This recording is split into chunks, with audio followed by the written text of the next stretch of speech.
കാത്തിരിക്കുന്നു.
നമസ്കാരം.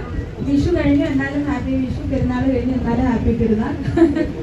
ഒരുപാട് സന്തോഷം ഇങ്ങനത്തെ ഒരു ഇവന്റിന് ഈ ഒരു വിഷു കഴിഞ്ഞ ദിവസം അല്ലെങ്കിൽ ഒരു പുതിയ വർഷം ആരംഭിക്കുന്നതിന്റെ തൊട്ടടുത്ത ദിവസം ഇങ്ങനത്തെ ഒരു ചടങ്ങിന് ഭാഗമാകാൻ വന്നതിൽ സന്തോഷം. എല്ലാവരെയും കാണാൻ കഴിഞ്ഞതിലും ഒരുപാട് സന്തോഷം. അറിയാം ഭയങ്കര വെയിലാണ്, എല്ലാവരും കുറെ ബുദ്ധിമുട്ടുന്നുണ്ട്. പക്ഷെ എന്നാലും ഈ വെയിലത്ത് എന്നെ കാത്തു നിന്നതിന് അല്ലെങ്കിൽ ഈ ഒരു ചടങ്ങിനായിട്ട് വെയിറ്റ് ചെയ്തതിന് വന്നവർക്ക് എല്ലാവരോടും നന്ദി പറയുന്നു.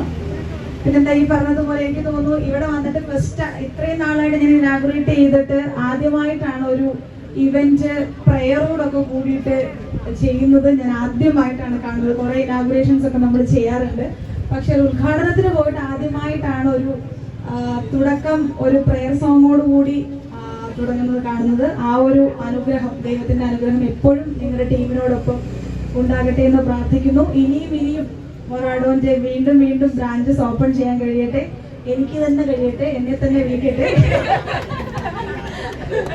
അപ്പൊ എന്തായാലും നമുക്ക് ചടങ്ങിലോട്ട് കിടക്കാം. കാരണം ഒരുപാട് ആൾക്കാർ വെയിറ്റ് ചെയ്യുന്നുണ്ട്. മേ ബി വെയിൽ ഭയങ്കര ബുദ്ധിമുട്ടിക്കുന്നുണ്ടാവും.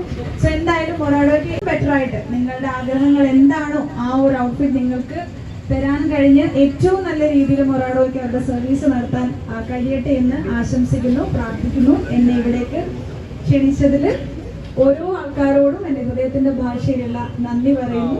അപ്പോൾ വീണ്ടും എൻ്റെ സിനിമകൾ കാണുക, സപ്പോർട്ട് ചെയ്യുക. ഈ പറഞ്ഞ പോലെ ഡയമണ്ട് നെക്ലേസ് എന്ന് പറയുമ്പോൾ ഒരു 12 വർഷം മുമ്പ് ഞാൻ ചെയ്ത മൂവിയാണ്. അപ്പൊ ആ ഒരു പേര് വെച്ച് ഇപ്പോഴും എന്നെ കലാമണ്ഡലം രാജശ്രീ ആയിട്ട് അംഗീകരിക്കുന്നതിന് ഒത്തിരി താങ്ക്സ്. കാരണം എപ്പോഴും എവിടെ ചെന്നാലും ഏറ്റവും ഫസ്റ്റ് ഡയമണ്ട് നെക്ലേസ് ആയിരിക്കും വരുന്നത്, പിന്നീട് ചന്ദ്രേട്ടൻ എവിടെയാണ് വരുന്നത്. അതിന് എനിക്ക് തോന്നുന്നു ഞാൻ എത്ര കാലം കഴിഞ്ഞാലും അങ്ങനെ തന്നെ ആയിരിക്കും. പക്ഷെ അത് വലിയൊരു ഭാഗ്യമായിട്ട് കരുതുന്ന ആളാണ് ഞാൻ. കാരണം ആദ്യത്തെ മൂവി അതിന്റെ ക്യാരക്ടർ വെച്ചിട്ട് തന്നെ ഇപ്പോഴും ആൾക്കാർ എന്നെ ഓർക്കുന്നു എന്നുള്ളത് ഭയങ്കര ഒരു അനുഗ്രഹമായിട്ട് ഞാൻ കരുതുന്നു. അപ്പൊ ഇനിയും 12 അല്ല 30 വർഷം എനിക്ക് മുന്നോട്ട് പോകാൻ കഴിയട്ടെ എന്ന് ഞാൻ തന്നെ പ്രാർത്ഥിക്കുന്നു. നിങ്ങളുടെ സപ്പോർട്ടും അനുഗ്രഹവും ഈ ഒരു സ്നേഹവും എപ്പോഴും കൂടെ വേണം. Thank you so much.